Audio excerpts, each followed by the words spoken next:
अब बताओ मुझे, जब मैं इस क्वेश्चन को ऐसे पूछता था तो 100% स्टूडेंट इसको करेक्ट करते हैं, और जब इसी क्वेश्चन को मैंने ऐसे पूछा तो ये रेशो सिर्फ 10% पे रह गया। क्लियर है? नहीं आता है तो नहीं आता है, नहीं पढ़ना है। लेकिन अब सवाल खड़ा होता है कैसे आता है। ये सब आपको आते हैं लेकिन अब सबसे ज्यादा मैटर यहां पर ये बात करती है मेरे बच्चों कि कैसे आता है। जैसे बैक्टीरियल एंडोकार्डाइटिस आप सबको आता है, इसमें कोई शक नहीं है मुझे, लेकिन मैटर इस बात पे करेगा कि बैक्टीरियल एंडोकार्डाइटिस एग्जाम में कैसे आता है और आपको कैसे आता है। स्ट्रोक वॉल्यूम बहुत कॉमन बात है। कैसी खास प्रवृत्ति होती है कि यदि अगर वो ग्रीन घास में है तो अपने आप को ग्रीन कर लेता है, इससे उसका दुश्मन उसको देख नहीं पाता। यदि वो किसी रेड प्लांट के ऊपर है तो वो अपना कलर रेड कर लेता है, लाल कर लेता है, और इससे फिर भी उसको कोई दुश्मन उसका देख नहीं पाता है, और वो अपने जीवन में हमेशा अपने आप को सेफ रख पाता है और अच्छे ढंग से जीवन जी पाता है। यही बात मैं छात्रों के लिए कहना चाहता हूं कि मेरे छात्रों, जितने भी एग्जामिनर अत्याचार मानो या डिसीजन मानो या कुछ परिवर्तन मानो, परिवर्तन के साथ जीना एग्जाम में कैसे आता है और आपको कैसे आता है। बात समझ में आया? मतलब हमारा सिलेक्शन अधर झूल में इसलिए झूला रहता है क्योंकि हम ये दोनों चीजों पे कभी विचार विमर्श कर ही नहीं पाते कि हमें क्या आता है और एग्जाम में क्या आता है। दोनों सवालों पे ध्यान से सुनना बात को, हमें क्या आता है और एग्जाम में क्या आता है, यानी कि हमें कैसे ये सारे टॉपिक आते हैं और एग्जाम में कैसे ये टॉपिक पूछे जाते हैं। अगर ये गैप, आप इस गैप पे चाहे 1 दिन सोचो, 2 दिन सोचो, हर क्वेश्चन के साथ सोचो, लेकिन अगर आप इस सवाल को सवाल ही बना रहने दोगे तो जिंदगी ही बनी रहेगी, सक्सेसफुल जिंदगी में कन्वर्ट नहीं होगी बेटा। यदि अगर आप गिरगिट की तरह, मैंने ये टर्म इसीलिए यूज किया, गिरगिट कोई बुरी चीज नहीं है बेटा, ठीक है ना। गिरगिट के अंदर एक खास प्रवृत्ति होती है अपनी जिंदगी बचाने की, तो आपको आता है, नहीं आता है, और ये वो है जो आपको आता है। अब बताओ मुझे, जब मैं इस क्वेश्चन को ऐसे पूछता था तो 100% स्टूडेंट इसको करेक्ट करते हैं, और जब इसी क्वेश्चन को मैंने ऐसे पूछा तो ये रेशो सिर्फ 10% पे रह गया। 2 में दोनों बैच के अंदर, तो जो अचीवर में पढ़ा रहा हूं आपने वो देखा नहीं देखा कि मैं क्वेश्चन को कैसे पढ़ाता हूं आपको, और YouTube में तो सबने देख ही रखा होगा कि मैं कैसे क्वेश्चन को पढ़ाता हूं। ये वैलिड करो, मुझे देख रखा है। तो अब आपको सिर्फ जरूरत है वो दोनों तरीकों को फॉलो करने की। जो फर्स्ट टाइम एग्जाम देंगे, जो फ्रेशर हुआ, अब जो फ्रेशर है उनको क्या करना है, ये जवाब मिला कि नहीं मिला। फ्रेशर्स के लिए मैंने सिर्फ आपको एक पूरे दिन भर के 24 घंटे में से 1 आवर आपको डिसाइड कर लेना है, और 1 आवर आपको सिर्फ और सिर्फ टेस्ट पे खर्च करना है। मैंने कहा कि आप हमेशा स्मार्ट स्टडी को ही प्रेफर करो। आपके पास अभी के समय पे बहुत ही अच्छे अच्छे टूल अवेलेबल है घर बैठे। मेरी नाव को कैसे चलाना है ये मेरे ऊपर छोड़ दो, तुम नाव चलाने की कोशिश मत करो, बस तुम नाव के अंदर बैठे रहो, और जो इंस्ट्रक्शन तुम लोगों को दिए हैं मैंने, बस उन इंस्ट्रक्शंस को फॉलो करते हुए आप रेगुलर इसी नाव में बैठे रहो और चलते रहो। आपको जो गाइडलाइंस दिए हैं, अगर आपने वो गाइडलाइन फॉलो नहीं किए तो या तो नाव पलट जाएगी, तो कुछ और को भी ले डूबेगी, और या फिर आप उस नाव में से गिर जाओगे, हो सकता है आप डूब जाओगे, नदी पार नहीं होगी। तो आई थिंक समझ में आ गया होगा आज के बाद आप लोगों को, हर एक बात क्लियर हो गया होगा। तो अंडरस्टैंड मेरे बच्चों, क्रिस्टल क्लियर है। और ये मैं आज समझाऊंगा, इस सेशन को थोड़ा सा कट करके जो स्टार्टिंग में मैंने कहा था वो मैं अपने यूट्यूब पे डाल दूंगा ताकि हर किसी को मिल सके, और जो बच्चे क्लास में आज नहीं सुन रहे हैं यहाँ पे उनको भी ये बात समझ में आ जाए। थैंक यू सो मच मेरे दोस्तों, wish you all the best. बस चलते हैं, कोई भी बात हो तो आप व्हाट्सएप पे मैसेज करके मुझे इन्फॉर्म कर दीजिए। Thank you so much. क्या लिख दिया लव लेटर तेने बेटा ये?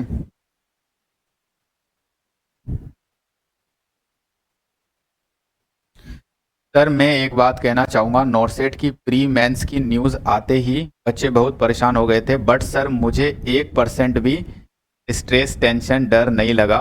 मैं तो इस पैटर्न से बहुत खुश हूँ।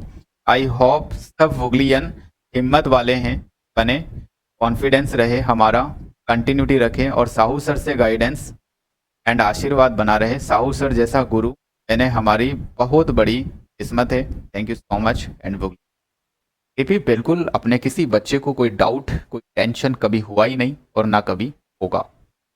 दुनिया स्ट्रेस में आ गई लेकिन अपना बच्चा कभी स्ट्रेस में नहीं आया, ये मेरा अनुभव है। क्योंकि अगर सामने जो, जैसे मैं वही बात समझा रहा हूँ कि जो नाव चला रहा है ना, जो चला रहा है नाव की, जो जिसने कमान संभाल रखी है, अगर वो मजबूत है, नदी में कैसे भी लहरें आ जाए, कैसे भी तूफान आ जाए, उसके यात्रियों को नहीं डरा सकती।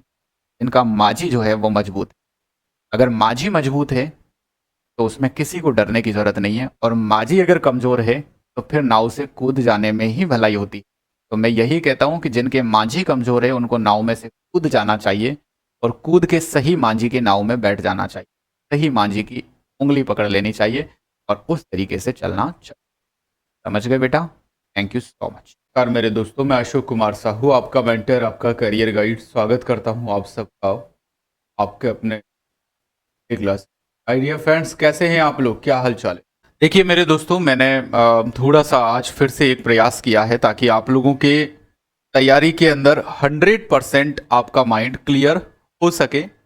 आई थिंक अभी आप लोगों के ब्रेन में क्लाउडिंग हो रहा होगा। Clouding I mean to say that कि जैसे जैसे एग्जाम कुछ नए पैटर्न्स बदलता है तो हम लोगों के माइंड का क्लाउडेड हो जाता है, माइंड क्लाउडेड हो जाता है, मीन्स कंफ्यूज हो जाते हैं, समझ नहीं पाते हैं कि यार what is I need to do, what I need to do, what I need to avoid. मैं क्या करूं, क्या नहीं करूं, क्या छोड़ूं, क्या पढ़ूं, कैसे पढ़ूं। तो थोड़ा मैं आपको करीब इस सेशन में 30 मिनट ये बात समझाऊंगा कि आपको ये सारे चीज़ों पे क्या करना है, क्या आपको करना है, क्या नहीं करना है। और आई थिंक मैं पूरी कोशिश करूंगा कि आपका ब्रेन का जो क्लाउडीनेस है वो खत्म हो जाएगा, ठीक है? ताकि हर एक स्टूडेंट का माइंड बिल्कुल क्लियर होना चाहिए, ताकि वो अपना ज़्यादा से ज़्यादा पोटेंशियल जो है वो अपने मकसद को पूरा करने पे लगा सके और कुछ अच्छा परफॉर्म कर सके। तो मैं कोशिश करूंगा, और आप लोग वैलिड करना, अगर बात सही बोलूं तो वैलिड करना। कोई भी बात में यदि अगर आपको लगे कि सर इसमें ऐसा नहीं ऐसा, तो आप मुझे वो भी बता देना, ठीक है ना? मुझे कोई फर्क नहीं पड़ेगा, आप मुझे बताओगे। जब मैं पूछूं आपसे कि हाँ बेटा आपकी समस्या सोल्व आउट हुई कि नहीं हुई, अगर आपको लगता है कि नहीं हुआ सर आपके समझाने से, तो आप मुझे बता देना, क्योंकि मुझे अपने अंदर सुधार करने का मौका आप लोग देंगे। अगर मुझे लगता है कि नहीं, मैं आपसे जब पूछूं ना कि हाँ बेटा मेरे इस बात को समझाने से आपको बात समझ में आया कि नहीं आया, या आपकी प्रॉब्लम जो है वो फिनिश हुआ कि नहीं हुआ, या आपके ब्रेन का क्लाउडीनेस जो है वो खत्म हुआ नहीं हुआ, या आपका प्रिपरेशन का जो एक तरीका होना चाहिए वो बिल्कुल आपको समझ में आया कि नहीं आया। अगर नहीं भी आया है तो आप मुझे बता देना। जैसे ही आप मुझे बताओगे तो मुझे थोड़ा और सोचने का मौका दोगे आप। वैसे मैंने अपनी पूरी कोशिश 100% ब्रेन का यूज करके और सब कुछ सोच करके और इस सेशन में कोशिश की है कि जितने भी नर्सिंग के स्टूडेंट्स हैं वो समझ पाएं कैसे हमें आगे बढ़ना है, क्या तरीका हो सकता है। तो देखिए दोस्तों, यस मुझे पता है Sulochana, don't worry, yes TP Dhakad, बिल्कुल भी किसी तरह से घबराने की कोई आवश्यकता नहीं है। और जब आपके साथ आपके सर खड़े हुए हैं जो आपको हर तरह से गाइड कर सकते हैं, हर तरह की कैपेबिलिटीज सर आपके रखते हैं, तो डोंट वरी, किसी तरह से कोई परेशानी वाली बात नहीं है। आप समझिए, पहले सबसे पहले मैंने यहाँ पर एक बात लिखी हुई है, आपने पढ़ा भी होगा। मैंने कहा कि आपको क्या क्या आता है और क्या नहीं आता है। मानते हो इसी बात से हमारा करियर डिसाइड हो जाता है कि हमें क्या क्या आता है और क्या नहीं आता है। इससे हमारा फ्यूचर और एग्जाम क्रैक होगा कि नहीं होगा ये डिसाइड हो जाता है। ऑलमोस्ट इस बात से सहमत हो सब लोग? अब मैंने कहा कि क्या आता है और क्या नहीं आता है, लेकिन इससे भी ज्यादा महत्वपूर्ण यह है जो मैं अब लिखने वाला हूं कि अगर आता है तो आपको कैसे आता है, कैसे आता है। इस सवाल में सारा गहरा रहस्य छुपा हुआ है। इस बात से सहमत हूं। मैंने कहा कि हमें आता बहुत कुछ है और हम पढ़ते भी बहुत ज्यादा हैं और मेहनत भी बहुत ज्यादा करते हैं, लेकिन कुछ आता है कुछ नहीं आता है। लेकिन उसमें भी बहुत ज्यादा महत्वपूर्ण यह है कि जो आपको आता है वो कैसे आता है। इससे डिसाइड होते हैं उन सब कंपटीशन की तैयारी करने वाले स्टूडेंट्स के फ्यूचर जो इस भीड़ में खड़े रहते हैं। लेकिन कुछ लोग स्मार्ट होते हैं जो इस भीड़ से आगे निकल करके और अपनी डेस्टिनेशन पे पहुंच जाते हैं। कुछ माइंड से थोड़े शांत होते हैं। माइंड से शांत से मेरा मतलब है जिनका डिसीजन लेने की क्षमता जिनके अंदर सही नहीं होती है, तो या फिर फास्ट नहीं होती है, मतलब स्पीड नहीं होती है। क्योंकि देखो दोस्तों, रिस्क लोगे ना जीवन में, रिस्क बहुत जरूरी है। रिस्क क्यों जरूरी है? रिस्क नहीं लोगे तो कभी भी आपको अपॉर्चुनिटी नहीं मिलेगी, और अपॉर्चुनिटीज का सामना नहीं करेंगे अगर हम, तो हमें सक्सेस आ ही नहीं सकती। ये तो कैसे होगा? जब तक लड़ोगे नहीं तब तक कैसे जीतोगे? तो वो लोग जो स्मार्ट होते हैं ना, स्मार्ट स्मार्ट से मेरा मतलब ऐसा नहीं कि जो वेल लुकिंग होते हैं, वेल लुकिंग से मतलब नहीं है। मेंटल स्मार्ट होते हैं। मेंटल स्मार्ट जो बच्चे होते हैं, जो स्टूडेंट होते हैं, जो एस्पिरेंट्स होते हैं, वो बहुत फास्ट होते हैं उनकी जिंदगी में। और बहुत फास्ट होते हैं ना, इसलिए मैं एक बात बोलूंगा, देखना, बहुत फास्ट होते हैं ना, इसलिए मैं एक बात बोलूंगा कि स्टूडेंट को गिरगिट के जैसा होना चाहिए। टीपी आपकी बात पे अभी डिस्कस करेंगे। स्टूडेंट को गिरगिट की तरह होना चाहिए। क्या मेरी बात से आप लोगों को कुछ बहुत डिसिप्लिन से एक एक शब्द को सुनना है, पूरी कंसंट्रेशन से सुनना है, समझना है। मैं जल्दबाजी नहीं करता जीवन में, बहुत आराम से अपने बच्चों को पढ़ाता हूं और गाइड करता हूं। तो आप जैसे मैं बिल्कुल रिलैक्स मूड में आपको समझा रहा हूं ना, बस उसके एक एक शब्द को समझने की कोशिश कर। मैंने कहा कि स्टूडेंट्स को गिरगिट की तरह होना चाहिए। जो वाकई जॉब लगते हैं, वाकई सक्सेस होते हैं, क्योंकि आप जानते हो कि जॉब का नशा एक बार किसी को चढ़ गया ना, तो इसका उतरना बहुत मुश्किल होता है। उतरता नहीं है ये जब तक उसकी जॉब नहीं लगती है। जॉब लगना ही पड़ेगा। अब मैंने कहा कि एग्जाम डिपार्टमेंट्स होते हैं, कई टाइप के अलग अलग एग्जाम्स होते हैं। एग्जाम्स सेल जो होते हैं वो बार बार अपने रंग बदलते रहते हैं। जिस तरह से आप देख रहे हैं कि एम्स भी इसी तरह से अपना रंग बदल रहा है। तो मैंने भी एक बात बोल दी कि स्टूडेंट को बिल्कुल गिरगिट की तरह होना चाहिए, गिरगिट की तरह रंग बदलना चाहिए। या फिर मैं यूं कहूं कि जैसा देश वैसा वेश, ये बहुत जरूरी है। उन लोगों के अंदर यह गुण होना बहुत जरूरी है जो लोग आज के समय पे इस कंपटीशन की लाइन में लगे हुए हैं, इस भीड़ में खड़े हुए हैं। जो लोग समय और परिस्थिति को देखकर अपना रंग बदल लेंगे, जो लोग समय और परिस्थिति को देख करके, स्थान को देख करके अपना भेष बदल लेंगे, वो लोग कामयाब हो जाएंगे। और जो ढीले माइंड से, या मैं कहूं कि जिनका माइंड सुस्त होता है, डिसीजन लेने में बहुत दिमाग लगाते हैं या सोचते ही रहते हैं और दुनिया आगे निकल जाती है, तो वो लोग मेरे दोस्तों हो सकता है उस भीड़ में वहीं पे खड़े रह जाएं।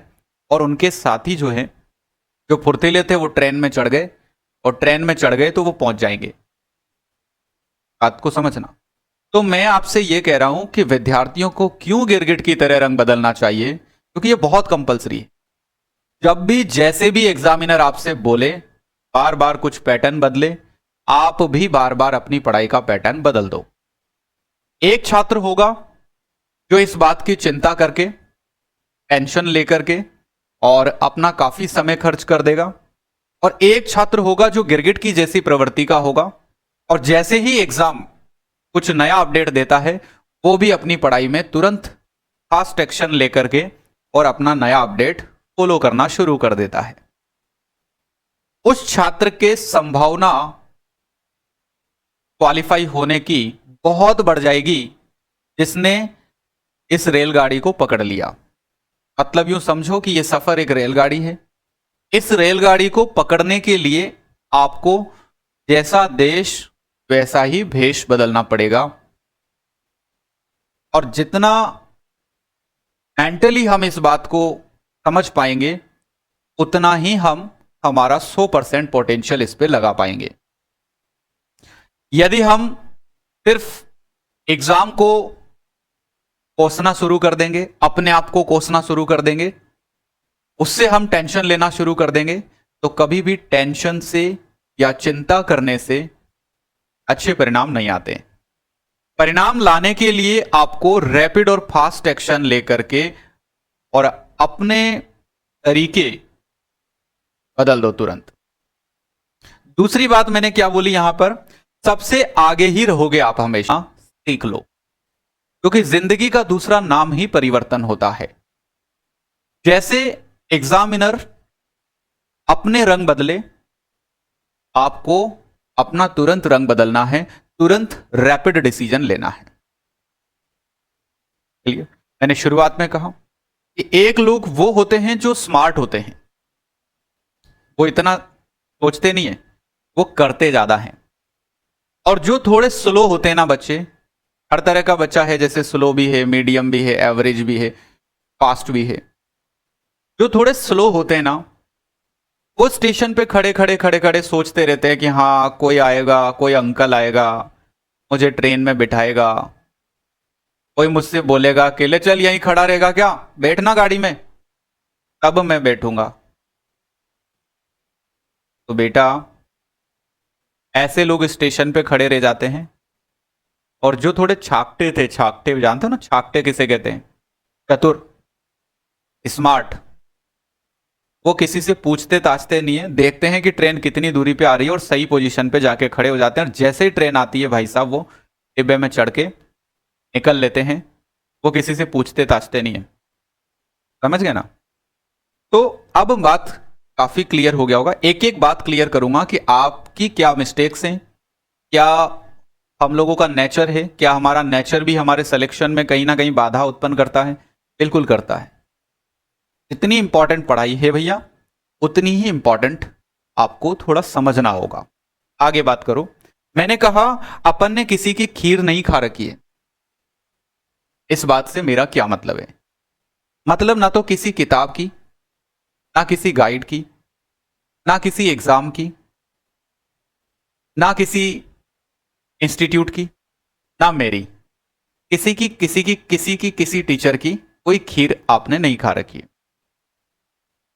अब आपके लिए सबसे पहले सबसे महत्वपूर्ण है आपका कैरियर। तो आपको अपने कैरियर के लिए स्वार्थी होना चाहिए, अपने कैरियर के लिए सेल्फिश होना चाहिए। आपको जीवन में लोगों की मदद करो, अच्छी बात है, आप लोगों को कोऑपरेट करो, मदद करो, ये मैं आपसे कह रहा हूं। आप एक सेवा भाव वाले प्रोफेशन से हैं, आप लोगों की सेवा करेंगे, सबका भला करेंगे, अच्छा करेंगे। लेकिन मैंने कहा स्टूडेंट को, विद्यार्थी को सबसे पहले उसका स्वार्थ होना चाहिए, उसकी जॉब लगना। ठीक। अब मेरे दोस्त, आप अगर कोई ऐसा स्टडी मटेरियल आप पढ़ रहे हैं जिस पे आप बुद्धि लगा करके बैठे हुए हो और आप अपना काफी समय वेस्ट करो, तो मैं ये सजेशन कभी आपको नहीं दूंगा। आपको मैंने कहा कि माइंड से स्लो नहीं होना है। जब एग्जामिनर ने आपको कहा है कि मैं सिनेरियो बेस्ड एग्जाम लूंगा, अभी भी काफी स्टूडेंट हैं डिसीजन नहीं ले पा रहे हैं और अभी तक पीआर से आगे नहीं बढ़ पा रहे हैं, नहीं बढ़ पा रहे हैं। आप देख रहे होंगे, हम तो ऑब्जर्व करते हैं। तो ऐसे छात्र टेंशन के अलावा कुछ ज्यादा प्राप्त नहीं करेंगे। क्यों नहीं करेंगे? क्योंकि जो बहुत फास्ट है ना, वो डिसीजन ले गया और वो आगे बढ़ गया, और अभी हम बैठे हुए हैं तो हम लोग जो हैं नहीं समझ पाएंगे, या उस चीज को हम पकड़ नहीं पाएंगे, वो आगे निकल जाएगी। तो मैं आपसे यहां पर चर्चा कर रहा था मेरे दोस्तों, कि मैंने आपसे यह कहा था कि ये बताओ साहब, हमें क्या आता है, क्या क्या आता है और क्या क्या नहीं आता है और कैसे आता है। जैसे मैं थोड़ा सा आपको समझा के प्रयास करता हूं विद एग्जांपल, मैं इसलिए समझा रहा हूं ताकि आप और डीपली अपने आप को ऑब्जर्व कर सकें और आपका माइंड थोड़ा सा 2x हो सके। तो माइंड को 2x करना है अभी। कैसे? जैसे मैं थोड़ी सी बात करता हूं, इधर ध्यान दो सब लोग। जैसे मैंने कहा कि आपको ब्रीथ साउंड और हार्ट साउंड का ऑस्कल्टेशन करना या इससे रिलेटेड आपको नॉलेज है कि नहीं है? फुल है, बढ़िया है, शानदार है, कोई कमी नहीं है? ये कोई टॉपिक नया तो नहीं है ना? सबने बहुत शानदार तरीके से सुन रखा है, पढ़ भी रखा है, आता भी है। मैंने कहा स्ट्रोक वॉल्यूम कोई नया टॉपिक तो नहीं है ना? आता ही आता है आपको, बहुत अच्छे ढंग से आता है। मैंने कहा आपसे फ्लूइड स्टेटस, किसी की भी बॉडी में फ्लूइड स्टेटस से रिलेटेड मैं बात कर रहा हूं। फ्लूइड स्टेटस क्या ये कोई नया है? नहीं है ना? सबको बहुत अच्छे ढंग से भी आता है और काफी सुना हुआ है आपने, काफी आता है। मरमर साउंड कोई नई चीज है क्या? नहीं है ना? मरमर साउंड सुनते सुनते आपने पूरी नर्सिंग कर ली। बहुत फेमस टॉपिक है, हर किसी को आता है, सबको आता है। क्या आपको ये नहीं आता? बैक्टीरियल एंडोकार्डाइटिस क्या कोई नई चीज है? आता है। बैक्टीरियल एंडोकार्डाइटिस हर किसी को आता है। मैं जो बात समझाने वाला हूं उस पर ध्यान देना। अभी ये भी आपको आता है, ये भी आता है, ये भी। फ्लूइड स्टेटस सबको आता है। स्ट्रोक वॉल्यूम हर कोई जानता है। हार्ट के साउंड्स का ऑस्कल्टेशन या लंग्स के साउंड का ऑस्कल्टेशन सब लोग जानते हैं। आगे देखना, क्या आप एंटीबायोटिक्स के बारे में नहीं जानते हो? बहुत अच्छे से जानते हो। एक्टिविटी इंटॉलरेंस क्या आप नहीं समझते हो? एक्टिविटी इंटॉलरेंस नर्सिंग डायग्नोसिस बनाते थे अपन, जब नर्सिंग केयर प्लान बनाते थे सेकंड ईयर थर्ड ईयर के अंदर मेड सर्ज में, तो हम बनाते थे patient is not able to do the activity of daily living, so it is called activity intolerance. Activity intolerance related to the shortness of breath sounds, shortness of breath या lack of blood supply in the vital organs of the body. तो आप समझते हैं activity intolerance कौन सी बड़ी बात है, सबको आता है। मैंने कहा मिट्रल वॉल रिप्लेसमेंट, क्या आपने नहीं सुन रखा है इसको? बहुत अच्छे से सुन रखा है। मिट्रल वॉल रिप्लेसमेंट सबको आता होगा। क्रोनिक कार्डियक डिजीज क्या ये कोई नया टॉपिक है? सबको पता है। क्या टॉलरेट द एक्टिविटी, एक्टिविटी को टॉलरेट करना, एक्टिविटी टॉलरेंस क्या कोई नई बात मैंने यहां पे बोली? नहीं बोली। लेकिन मैंने ऊपर एक लाइन लिख रखी है, देखो जरा, आपको क्या क्या आता है? आपको ये सब आता है, ये सब आता है। इसमें से ऐसी कोई भी बात नहीं है जो आपने नहीं सुनी हो या पहली ही बार सुन रहे हो आप, कि आपको नहीं आता है, ऐसा बिल्कुल नहीं है। और क्या क्या नहीं आता है? अब दो सवाल और होते हैं, क्या क्या नहीं आता है। इसके अलावा जो नहीं आता है ना, अब सुनो उसकी बात, इसके अलावा जो नहीं आता है ना, वो आना भी नहीं चाहिए और वो हमें पढ़ना भी नहीं। तो मैं कह रहा हूं क्या क्या नहीं आता है। जो नहीं आता है ना, वो नहीं आता है, कोई दिक्कत नहीं है, हमें पढ़ना भी नहीं है। क्लियर है? नहीं आता है तो नहीं आता है, नहीं पढ़ना है। लेकिन अब सवाल खड़ा होता है कैसे आता है। ये सब आपको आते हैं लेकिन अब सबसे ज्यादा मैटर यहां पर यह बात करती है मेरे बच्चों कि कैसे आता है। जैसे बैक्टीरियल एंडोकार्डाइटिस आप सबको आता है, इसमें कोई शक नहीं है मुझे। लेकिन मैटर इस बात पे करेगा कि बैक्टीरियल एंडोकार्डाइटिस एग्जाम में कैसे आता है और आपको कैसे आता है। स्ट्रोक वॉल्यूम बहुत कॉमन बात है, एग्जाम में कैसे आता है और आपको कैसे आता है। बात समझ में आया? मतलब हमारा सिलेक्शन अधर झूल में इसलिए झूला रहा, इसलिए झूला रहता है क्योंकि हम ये दोनों चीजों पे कभी विचार विमर्श कर ही नहीं पाते कि हमें क्या आता है और एग्जाम में क्या आता है। दोनों सवालों पे ध्यान से सुनना बात को, हमें क्या आता है और एग्जाम में क्या आता है।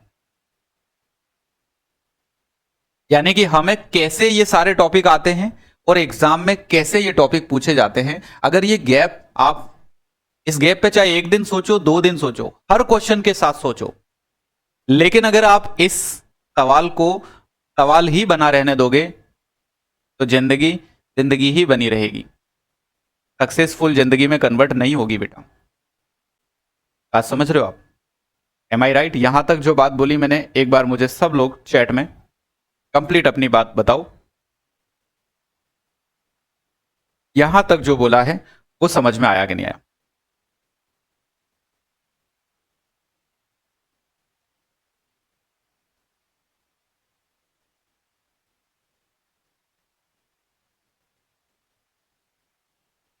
बात समझ में आया?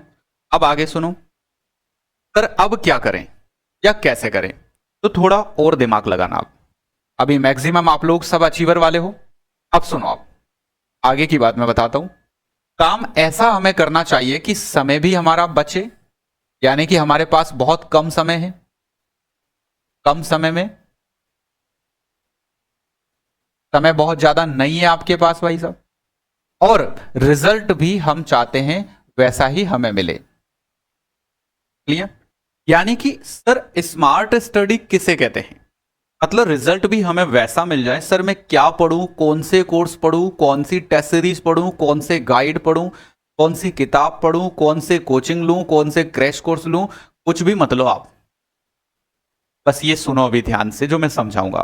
ठीक, सबसे पहली बात, हाँ एक और सवाल बहुत कॉमन है कि सर थ्योरी पढूं कि एमसीक्यूज पढूं, स्टेज 1 जो एग्जाम लेगा प्री वाला सर उसके लिए क्या पढूं, स्टेज 2 लूंगा जो लेगा एग्जामिनर सर उसके लिए क्या पढूं, सर जो मेन होगा उसके लिए क्या पढूं। अरे कुछ मत पढ़ो, दोनों एग्जाम का पैटर्न जो है वो बिल्कुल सेम है। आपको पता है ना एग्जामिनर ने सिर्फ क्या किया, 200 क्वेश्चन को 2 पार्ट में तोड़ दिया और एक लाइन लिख रखी है उसने कि सारा एग्जाम सिनेरियो बेस्ड एग्जाम लेने वाला हूं। ठीक, इसके अलावा उसने कुछ नहीं लिखा, बस उसने कहा लेवल 1 के अंदर में 80 क्वेश्चन आपको सिनेरियो बेस देने वाला हूं और 20 क्वेश्चन आपको मैं रीजनिंग एप्टीट्यूड के देने वाला हूं। उसने कहा स्टेज 2 जो है मेंस एग्जाम उसमें भी मैं 100 ही क्वेश्चन दूंगा और 100 के 100 नर्सिंग दूंगा, उसमें मैं कोई एप्टीट्यूड रीजनिंग कुछ नहीं दूंगा। ठीक, तो सिर्फ कुछ भी नहीं किया, जो 200 क्वेश्चन एक बार में लिए जाते थे अब उसने बस वो 200 क्वेश्चन को 2 पार्ट में तोड़ दिया और वो 2 बार लेना चाहता है, इसमें उसकी खुशी है। उसने कहा इससे में जो अपराध होते हैं एग्जाम्स के दौरान और जो पढ़ने वाले बच्चों के साथ में जो धोखा होता है, पढ़ने वाले बच्चों के साथ जो चीटिंग होती है उसको मैं रोकना चाहता हूं, मेरा साथ दो इसमें, ऐसा एम्स ने कहा।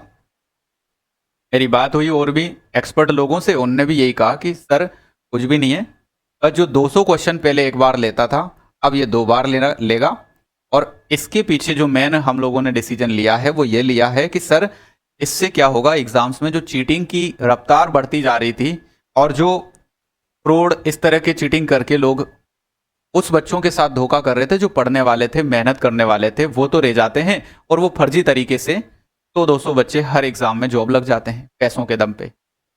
तो उन लोगों को रोकने के लिए ऐसा किया गया और उससे सर हमें भी नुकसान होता था।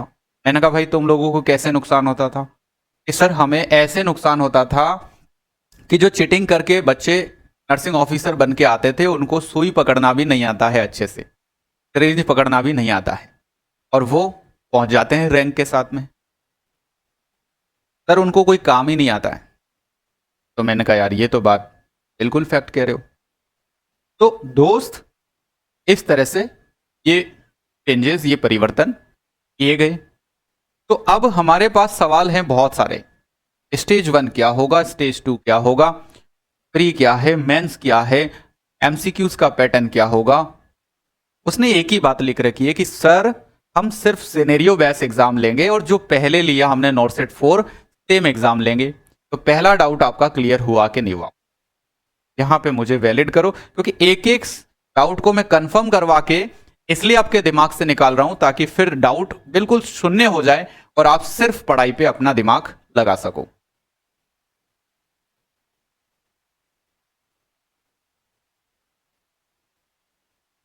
बिल्कुल शून्य हो गई बात, शाबाश, लव यू मेरे बच्चों। मुझे बहुत खुशी होती है जब आप लोग समझ जाते हो ना बात। मुझे जब मैं पढ़ाता हूं ना और मेरे दिल से आवाजें निकलती है सारी, मतलब मेरे यहां से आवाजें निकल करके यहां से और यहां आंखों से निकलती है, बॉडी से मेरे जाहिर होता है क्योंकि बच्चों पे मेहनत करने के बाद उनको रियल डायरेक्शन देने के लिए जो प्रयास हम करते हैं ना, और वो प्रयास जब सफल होते हुए दिखाई देते हैं ना, तो एक शिक्षक के लिए इससे बड़ा अचीवमेंट और कुछ नहीं होता है कि जिसको वो भाई साहब अपनी उंगली पकड़ा दे और वो चेला, वो शिष्य उसका ऐसा बन जाए तूफानी। इससे बड़ा खुशी एक टीचर के लिए कुछ नहीं होता है, टीचर के लिए सबसे बड़ी बात होती। तो पहली बात बिल्कुल वैलिड हो गई कि दोनों में क्वेश्चन वही देगा जो देता आया है, नॉर्सेट 4 का पैटर्न ही हमें फॉलो करना है, सेम एज इट इज। अब गलती क्या होगी, जो लोग अभी तक भी सिर्फ और सिर्फ सिंगल लाइनर क्वेश्चंस के ऊपर डिपेंड रह रहे हैं, टिके हुए हैं, वो लोग कहीं ना कहीं अपने आप के साथ में धोखा कर रहे हैं, मतलब देखते हुए भी मक्खी को खा रहे हैं। जैसे आपने देख लिया कि दूध में मक्खी गिर गई, अगर फिर भी हम उस दूध को पी रहे हैं तो वो हम आंखों देखे मक्खी खाना। एक मुहावरा है हिंदी के अंदर, आंखों देखी मक्खी खाना। मुहावरे का अर्थ है कि जब सब कुछ पता है उसके बावजूद भी भटकते रहना, उसके बावजूद भी खुद ही चाह करके गलती करते रहना। ठीक, उसने कह दिया साफ साफ शब्दों में कि मैं पूरा स्किल्ड नर्सिंग ऑफिसर ही लेना पसंद करूंगा, फिर भी हम सिंगल लाइनर क्वेश्चंस पढ़ रहे हैं। ठीक, पहली बात सबको वैलिड है। तो अब सवाल खड़ा होता है कि सर मैं थ्योरी करूं कि एमसीक्यूज करूं। इस बात का जवाब सुनो। अब आप लोग थ्योरी या एमसीक्यू, थ्योरी एमसीक्यू, अब इस बात के दो जवाब होंगे। आप में से स्टूडेंट मैक्सिमम, मेरे पास जितने मेरे वुगली में पढ़ते हैं वो सारे लगभग लगभग रिपीटर्स हैं। अब मैं लेकिन रिपीटर्स की नहीं, मैं फ्रेशर की भी बात बताऊंगा। यदि अगर आप फ्रेशर हैं तो क्या करना है आपको, और आप रिपीटर हैं तो क्या करना है। तो मैक्सिमम जो अभी मुझे आप लोग सुन रहे हैं, आई थिंक रिपीटर्स ही हो, एम आई राइट? जो सब 2 साल 3 साल 1 साल से कोचिंग्स ले चुके हो कहीं ना कहीं से, और अब फाइनली आपको डेस्टिनेशन पे आकर के और ये समझ में आ रहा है कि हम क्या मिस्टेक्स कर रहे थे। मेरी बात सुनो। अब आप थ्योरी एमसीक्यूज में बड़ा कंफ्यूजन है बच्चों को कि मैं सर थ्योरी को प्रेफरेंस दूं या मैं एमसीक्यूज को प्रेफरेंस दूं। अब सुनो मेरी बात, अगर आप रिपीटर्स हैं तो आप डायरेक्टली सिर्फ और सिर्फ मेरे दोस्तों एमसीक्यूज को प्रेफर करो, कोई थ्योरी व्योरी में दिमाग खराब मत करो। ठीक, जितनी थ्योरी तुम्हें आती है ना उतनी थ्योरी बहुत सफिशियंट है जितनी तुम्हें आती है। ठीक है ना? आप मैक्सिमम क्वेश्चंस प्रेफर करो, और क्वेश्चंस कौन से ये भी सुन लेना। क्वेश्चंस के लिए भी अभी बताऊंगा आपको कि क्या करना है, लेकिन पहली बात यह समझ में आ गया कि रिपीटर्स को सिर्फ और सिर्फ अपना जो मैक्सिमम टाइम है वो क्वेश्चंस को समझने पे लगाना है। ठीक है ना? क्योंकि आपने देखा होगा कई बार आपको कोई टॉपिक का पूरा थ्योरी आता है, बहुत अच्छे से आता है, उसके बावजूद भी आप उस टॉपिक के क्वेश्चन नहीं कर पाओगे। ऐसा क्यों होता है? क्योंकि देखो, जितनी थ्योरी आपके पास है या हमारे नोट्स में लिखी होती है वो उस टॉपिक का संपूर्ण ज्ञान कभी भी नहीं होता है। संपूर्ण कुछ भी नहीं हो सकता, क्योंकि आप समझते हैं कि एक, जैसे मैं कहूं थायराइड ग्लैंड डिसऑर्डर, आप एक टॉपिक पढ़ते हो, लेकिन क्या थायराइड ग्लैंड डिसऑर्डर की उतनी ही नॉलेज है जितनी आपकी कॉपी में लिखी है? थायराइड ग्लैंड डिसऑर्डर वो भी अपने आप में एक किताब है, उसकी कोई लिमिट नहीं होती, उसकी कोई क्षमता नहीं होती।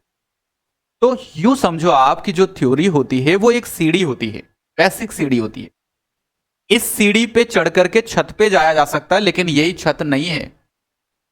मेरी इस बात को समझ पाए हो? जो लोग ये समझ बैठते हैं कि ये थ्योरी ही छत है, वो अपना काफी समय वेस्ट कर देते हैं। मैंने कहा वो एक सीढ़ी है छत पे जाने की, लेकिन वो छत नहीं है।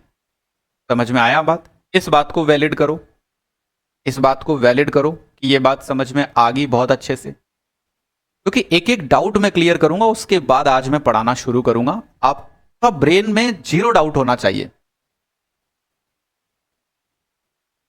क्लियर? Very good. अब मैंने कहा रिपीटर्स को जितनी थ्योरी जिन्होंने पढ़ रखी है एनफ। अब आपको सिर्फ आगे बढ़ना है और आपको मैक्सिमम क्वेश्चंस निकालने हैं।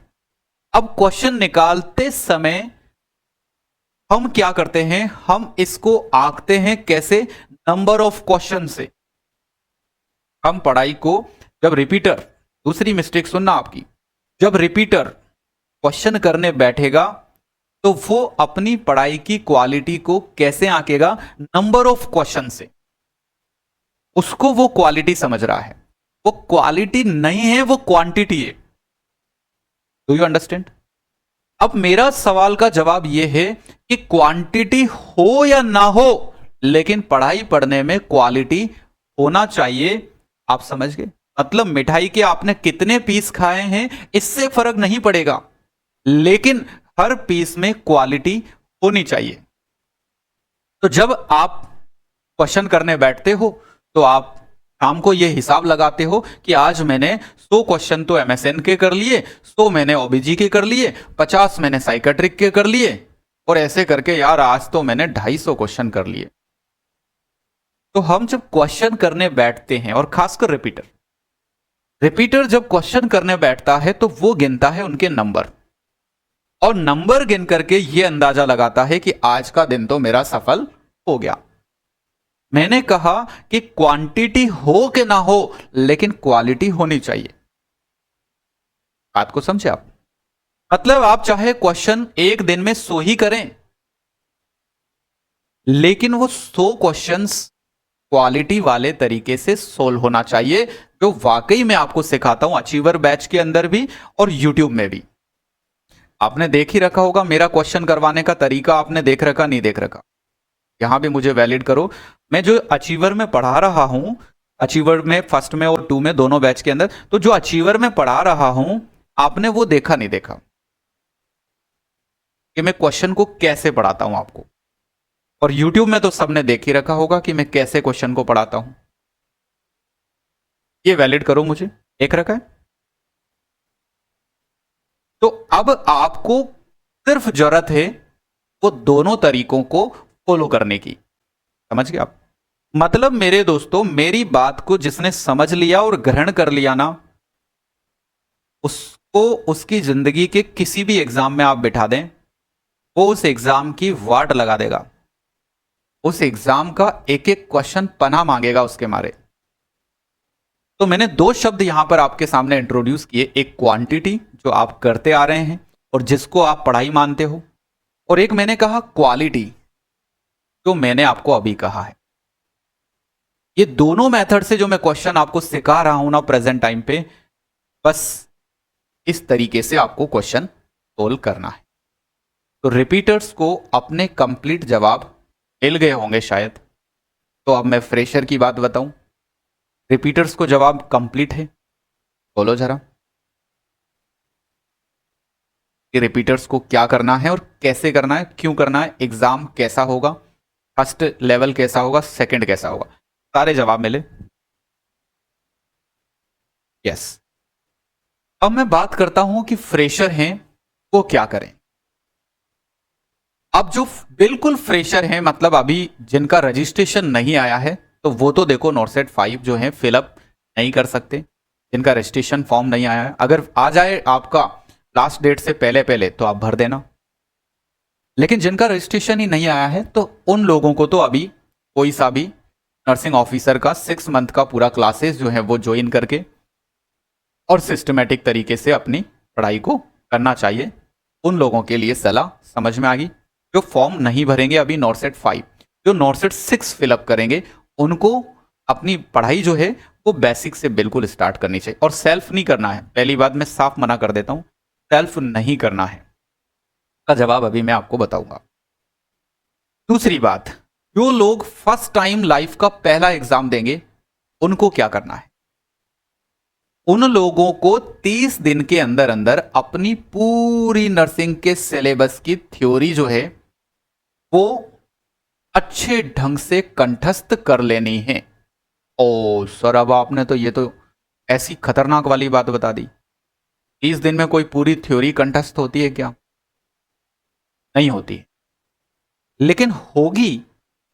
मैंने पूरे ही नर्सिंग के सिलेबस को इस तरीके से अरेंज करवा रखा है कि 20 दिन में पूरा ही नर्सिंग का सिलेबस में, और मेरे टीचर्स को मैं शामिल करता हूं उसमें, 4-5 टीचर और होते हैं, सबको मिलवा के, और मैं 20 से 25 दिन में पूरी थ्योरी को ए से लेके जेड तक सुना देते हैं, रिवीजन करवा देते हैं। तो जो बिल्कुल फ्रेशर स्टूडेंट है, जो फर्स्ट टाइम एग्जाम में बैठेंगे, उन लोगों को सिर्फ ये 30 डेज के अंदर जो मैंने अभी आपको प्रेजेंटली बताया है, उसके अंदर आपको पूरी थ्योरी को 30 दिन के अंदर अंदर रट डालना है। और कैसे रटना है ये अब दिखाते ही हैं, यानी कि 30 दिन में कैसे होगी ये तो मैं करवा दूंगा। तो फ्रेशर्स का काम हुआ। इसके अलावा फ्रेशर स्टूडेंट के पास डेली रूटीन में टाइम बचता है, तो वो क्वेश्चन कुछ भी ना करें, जिसने कभी थ्योरी नहीं पढ़ी उसके लिए बात कर रहा हूं, वो कोई क्वेश्चन ना करे, वो सिर्फ और सिर्फ थ्योरी को रिवाइज कर ले, 30 दिन में अच्छे से लर्न कर ले, रट ले और सीधा एग्जाम में जाके बैठ जाए। हो सकता है ऐसा करने से उसका पहली बार में ही चांस लग जाए, ये संभावना है। ठीक, जो फ्रेशर है तो संभावना की वजह से और ऐसा करने की वजह से हो सकता है कि 1 महीना उसके लिए ये कुंडली में उसके ग्रह नक्षत्र सही चल रहे हो, तो हो सकता है कि वो कुछ ना कुछ ठीक ठाक कर ले और जैसे फिर स्टेज 1 दे देगा उसके बाद वो लग जाएगा स्टेज 2 की तैयारी में, और फिर उसके बाद भी आपको 1-1.5 महीने के अंदर अंदर अपना काम करना है। तो बिल्कुल क्लियर हुआ जो फर्स्ट टाइम एग्जाम देंगे, जो फ्रेशर हुआ। अब जो फ्रेशर है उनको क्या करना है, ये जवाब मिला कि नहीं मिला। फ्रेशर्स के लिए मैंने कह रखा है कि फ्रेशर्स को ये काम करना है, 30 डेज क्रैश कोर्स जो है इससे अपनी थ्योरी को 30 दिन में किया जा सकता है। इसके अलावा कोई समाधान नहीं है दुनिया में जो 30 दिन में पूरी थ्योरी को रिवाइज करवा दे।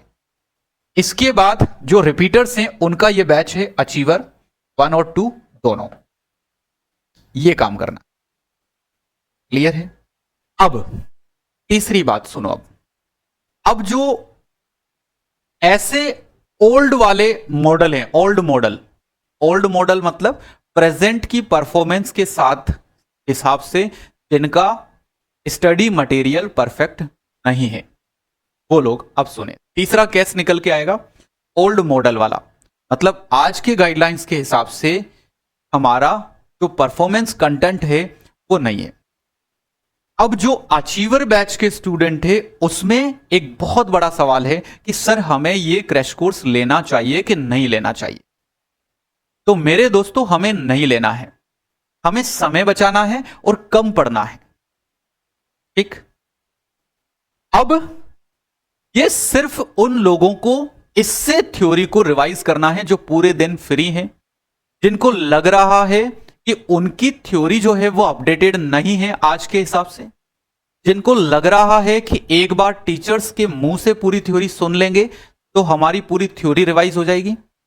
सिर्फ उन लोगों को ये डिसीजन लेना है और इसके माध्यम से अपनी थ्योरी को रिवाइज करना है। जिनको लग रहा है कि उनकी थ्योरी स्ट्रोंग नहीं है, उन लोगों को ये डिसीजन लेना है। तो तीसरा केस बिल्कुल क्लियर हुआ। यहां मुझे वैलिड करो।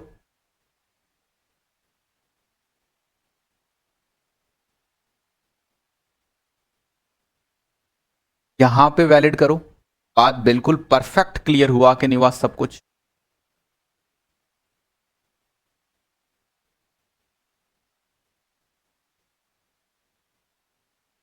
Very good, excellent.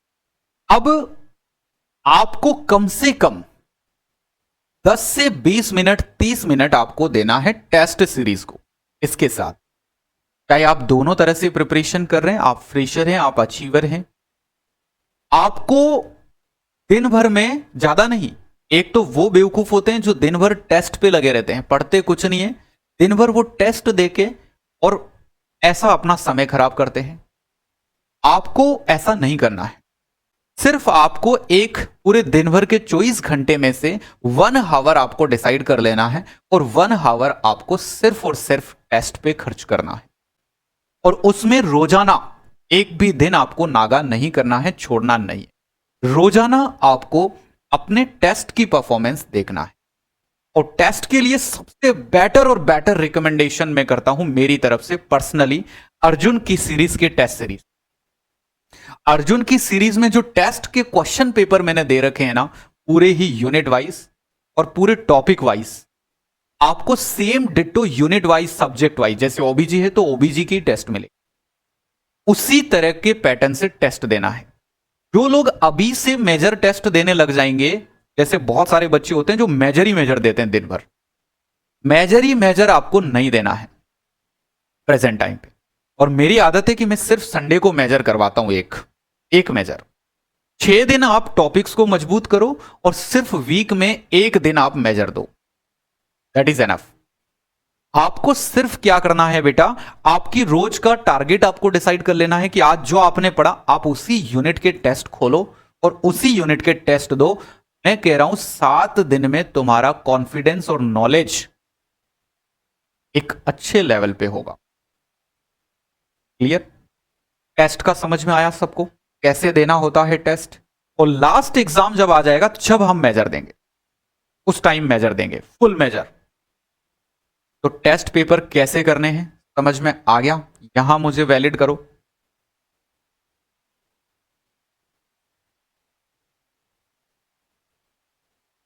बोलो। बिल्कुल क्लियर। तो इस सवाल का सबको जवाब मिल गया होगा। थ्योरी, एमसीक्यू, टेस्ट, ये 3 पार्ट है, थ्योरी, एमसीक्यू, टेस्ट। आज के बाद कभी लाइफ में कोई डाउट बचना नहीं चाहिए। अगर किसी टॉपिक को मैंने उठा लिया और उसके बाद स्टूडेंट में डाउट रह गया, तो ये समझ लो कि उसके बाद उसका डाउट क्लियर करवाने वाला कोई नहीं होगा। ठीक? ये तीनों बातों का उत्तर मिला, कहां, क्या, कैसे करना है। क्लियर? आगे दूसरी बात, कंटेंट फॉर बोथ लेवल। तो दोनों लेवल के लिए कंटेंट से रिलेटेड बात मैंने कही आपसे कि उसने कहा है कि मैं सिर्फ सिनेरियो बेस क्वेश्चन लूंगा, और मैंने आपको बता भी दिया है, चर्चा भी हमारी हो गई है। गाइड रिकमेंडेशन में कौन सी गाइड्स को हम रिकमेंड करें? आप गाइड्स में सॉन्डर्स, मॉसबी और लिपिनकोट, कम से कम ये 3 गाइड्स को आपको कवर करना है। ठीक? और स्मार्ट स्टडी, अब देखो इस पे मैं चर्चा करता हूं। स्मार्ट स्टडी पे एक मेरे दोस्तों, मैं कभी भी ये रिकमेंड नहीं करता कि आप सेल्फ से पढ़ाई करो। मैं रिकमेंड नहीं करता हूं, क्योंकि मुझे कैरियर बनाने का सजेशन देना है, बिगाड़ने का नहीं।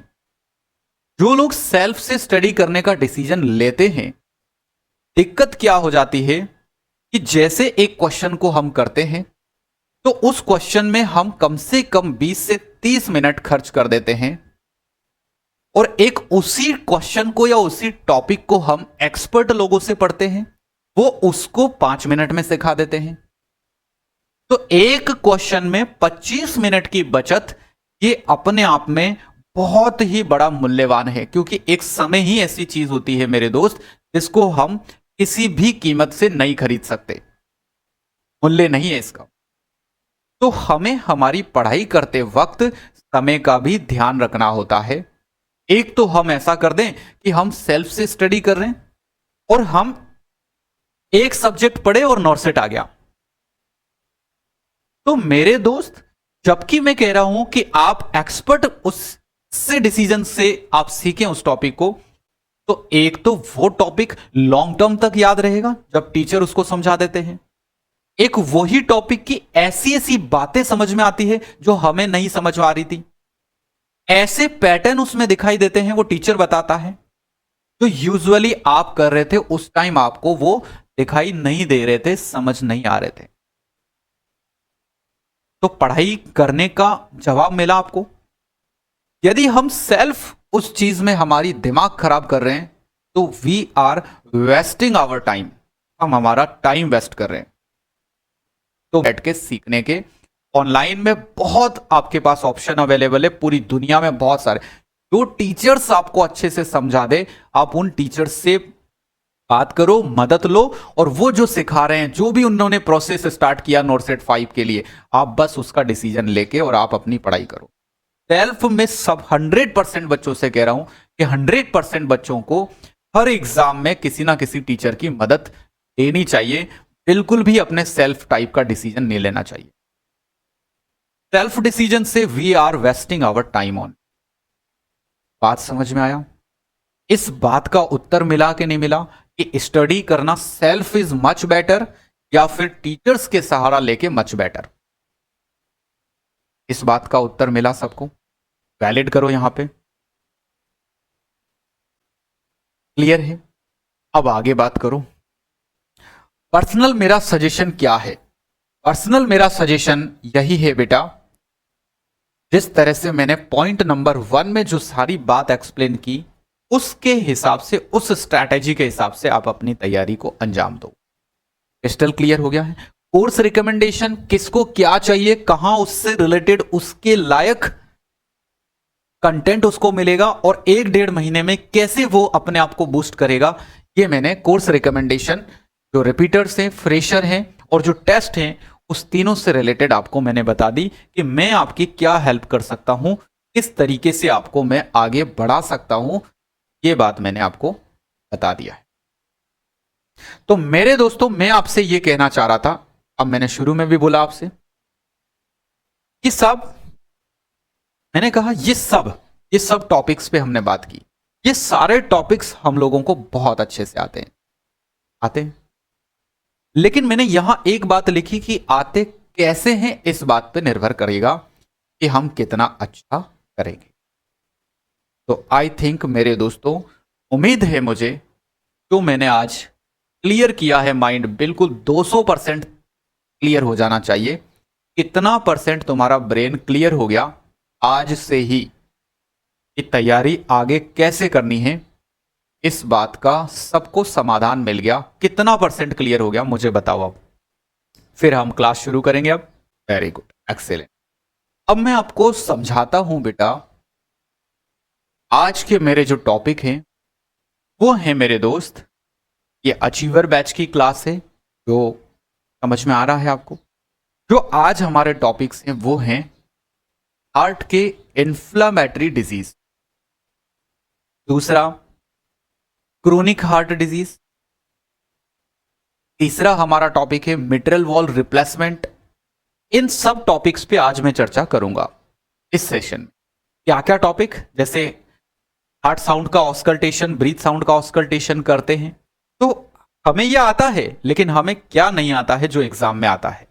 स्ट्रोक वॉल्यूम का क्वेश्चन कैसे एग्जाम में आता है, फ्लूइड स्टेटस या फ्लूइड इलेक्ट्रोलाइट्स कैसे पूछा जाएगा, अल्ट्रासाउंड या मर्मर साउंड्स जो हैं वो किस तरह से पूछे जाएंगे, बैक्टीरियल एंडोकार्डाइटिस का क्वेश्चन कैसे एग्जाम में आता है और मुझे क्या पता है और क्या नहीं पता है, एंटीबायोटिक्स को कैसे मैं पूछूंगा एग्जाम के अंदर अगर कार्डियो से एंटीबायोटिक पूछ,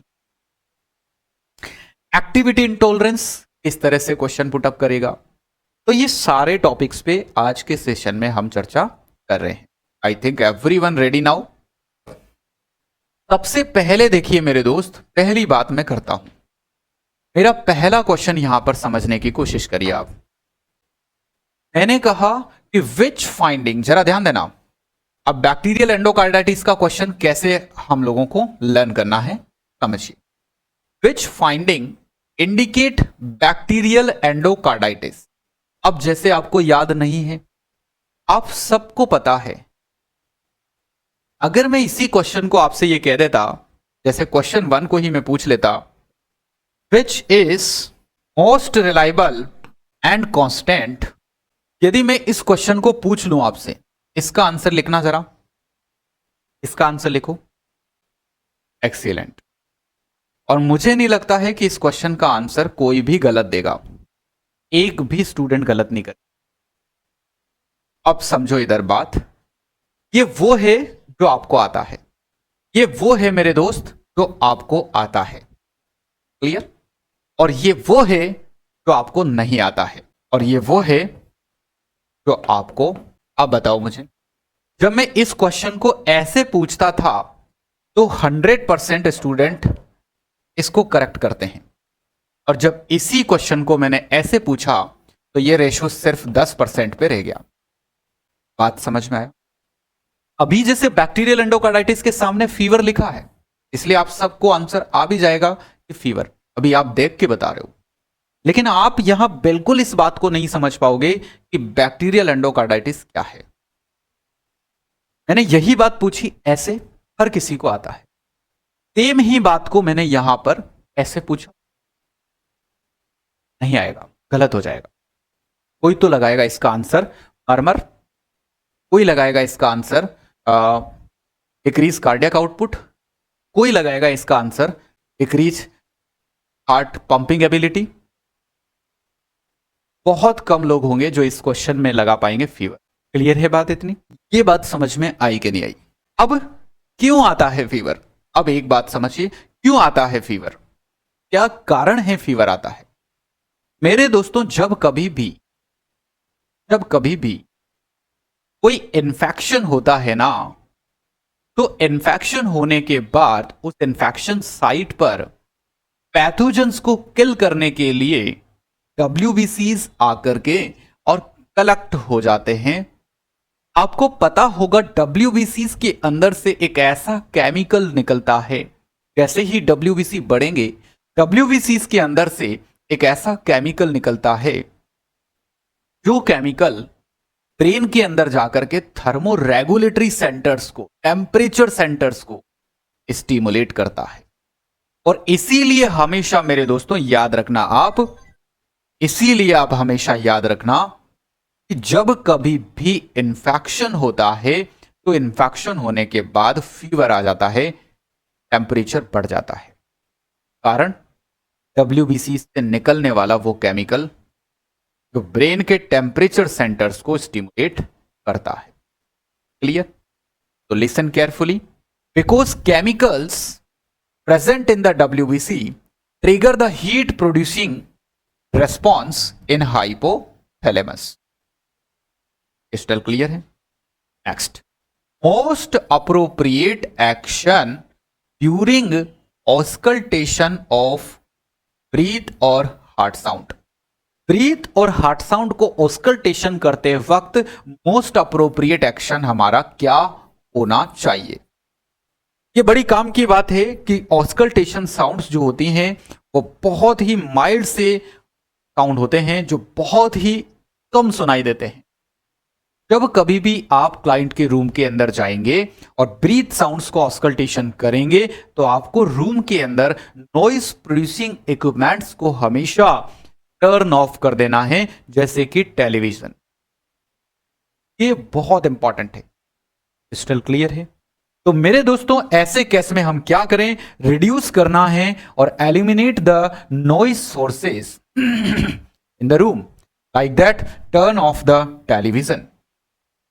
नेक्स्ट देखिए, which is best finding that indicate reduced cardiac stroke volume.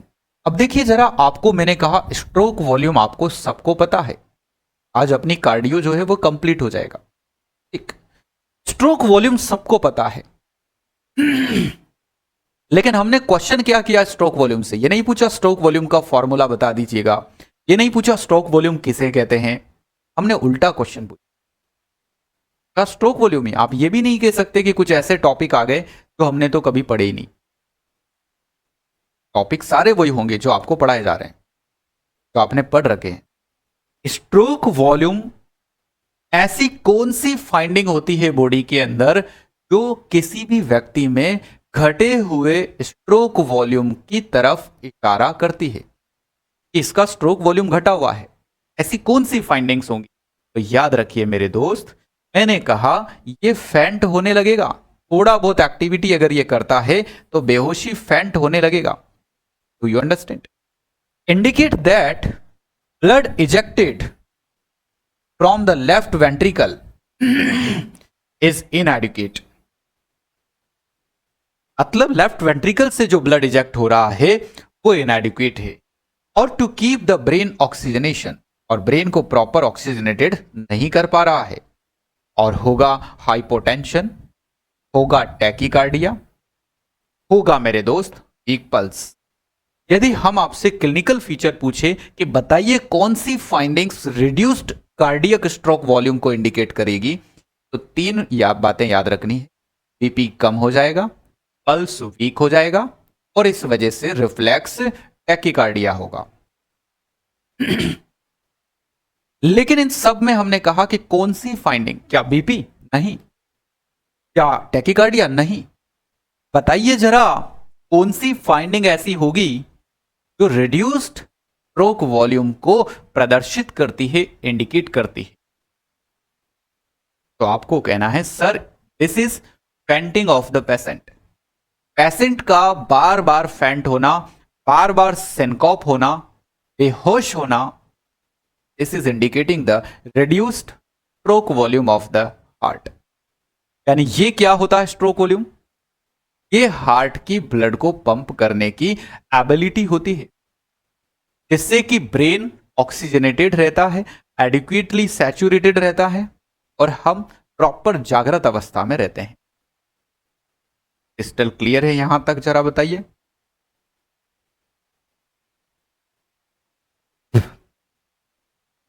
Sir, एक ड्यूटी डॉक्टर ने मेरे से पूछा है, कार्डियक पेशेंट में टारगेट एचबी 9 mg/dl ही क्यों रखते हैं, what is the reason? Sir देखिए बेटा, कार्डियक पेशेंट्स में टारगेट एचबी को कंट्रोल करने का कोई तरीका हमारे पास नहीं है कि भाई उससे कहना कि आपको ये बात किसने पढ़ाई और कहाँ से आप पढ़ के आए, ये बात बताओ सबसे पहले। कभी भी ऐसा हम नहीं कर सकते कि हम किसी के हीमोग्लोबिन को हम नियंत्रित कर लें। ऐसी कोई युक्ति हमारे पास नहीं है कि आप चाह रहे हो कि 9 पे रख लोगे स्टेबल तो 9, 8 पे तो 8, 10 पे तो 10। वो बात अलग है कि जब किसी का बीपी कम मतलब एचबी कम हो जाता है तो हम उसको बढ़ाएंगे तो 9 पे लाके स्टेबल कर देते हैं, इससे ज्यादा नहीं बढ़ाते। या तो ये पूछा होगा। इससे ज्यादा इसलिए नहीं बढ़ाएंगे मेरे दोस्त क्योंकि अगर पेशेंट कार्डियक है और आपने ज्यादा ब्लड चढ़ा दिया तो कार्डियक वर्कलोड बढ़ जाएगा, और कार्डियक वर्कलोड बढ़ गया तो हार्ट फेलियर होने की पॉसिबिलिटी बढ़ जाएगी, क्योंकि हार्ट में जो है हार्ट वीक है तो हार्ट का पंपिंग एफिशिएंसी अच्छा नहीं है। पंपिंग एफिशिएंसी अच्छा नहीं होता है तो उन लोगों को हम एक तो डायूरेटिक से फ्लूइड कम करवा के रखते हैं और हम उसको ज्यादा ब्लड भी नहीं चढ़ा सकते, क्योंकि हमें ऑलरेडी पता है कि हार्ट की पंपिंग एफिशिएंसी जो है वो घटी हुई है।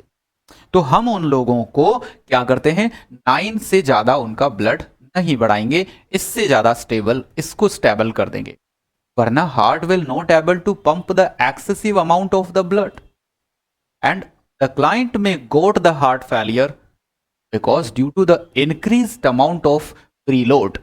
प्रीलोड बढ़ जाएगा। एक शब्द में जवाब दो उसको तो ये कहना सर प्रीलोड बढ़ जाएगा। You understand? आज का जो क्लास था वो इतना ही था। मीन्स हमारे सारे टॉपिक कार्डियो के फिनिश हो गए हैं।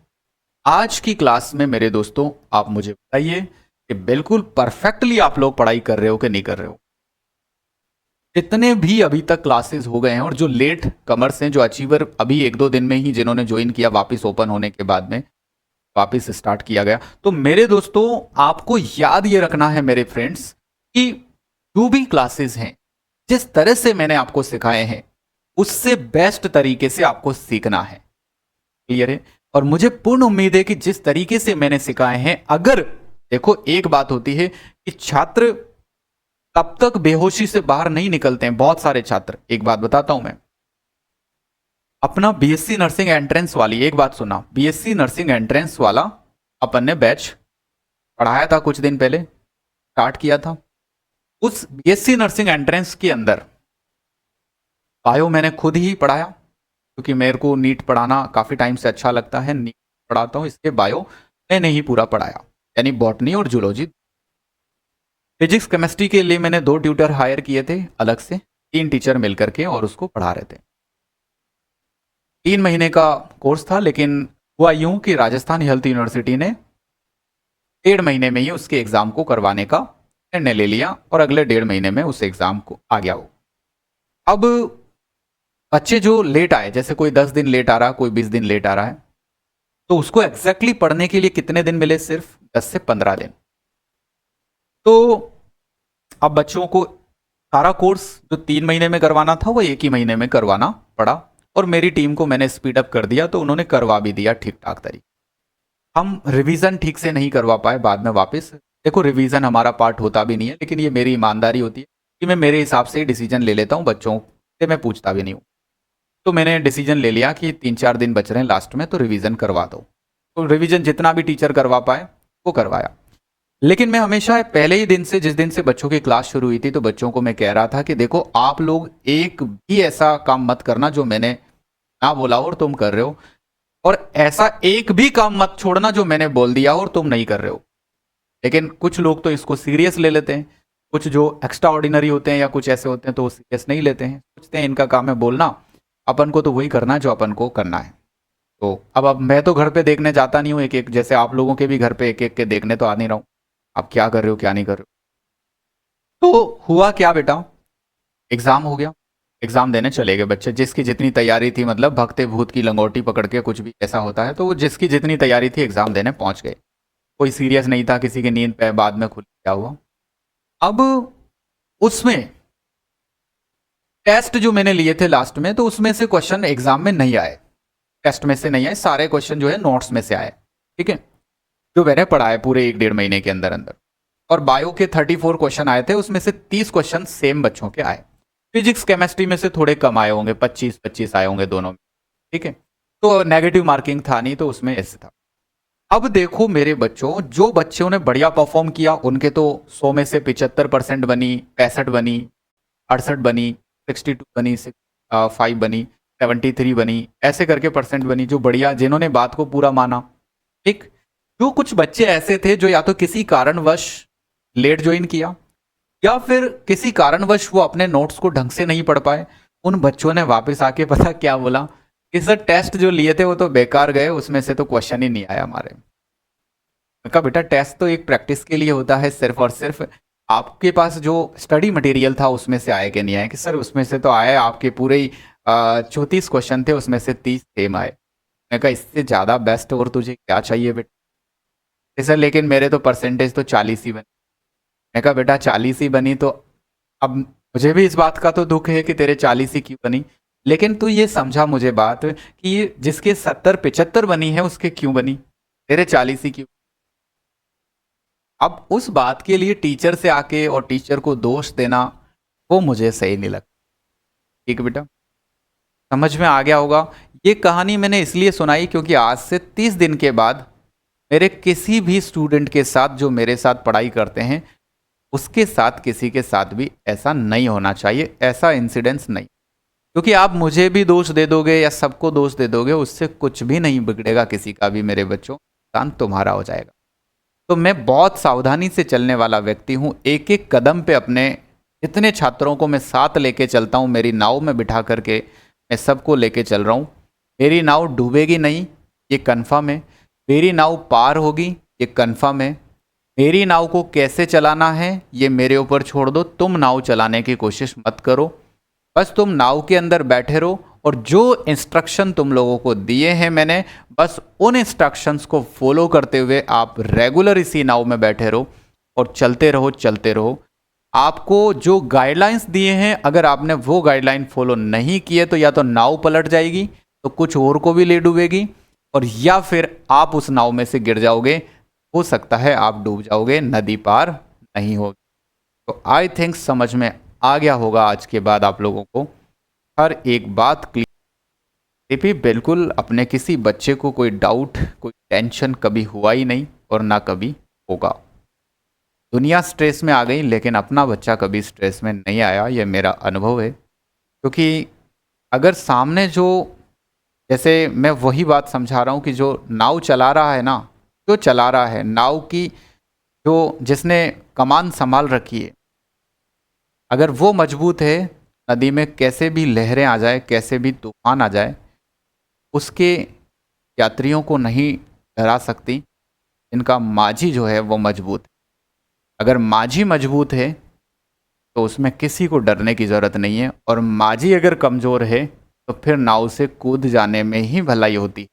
तो मैं यही कहता हूँ कि जिनके माझी कमज़ोर है उनको नाव में से कूद जाना चाहिए, और कूद के सही मांझी की नाव में बैठ जाना चाहिए, सही मांझी की उंगली पकड़ लेनी चाहिए और उस तरीके से चलना चाहिए। समझ गए बेटा? Thank you so much.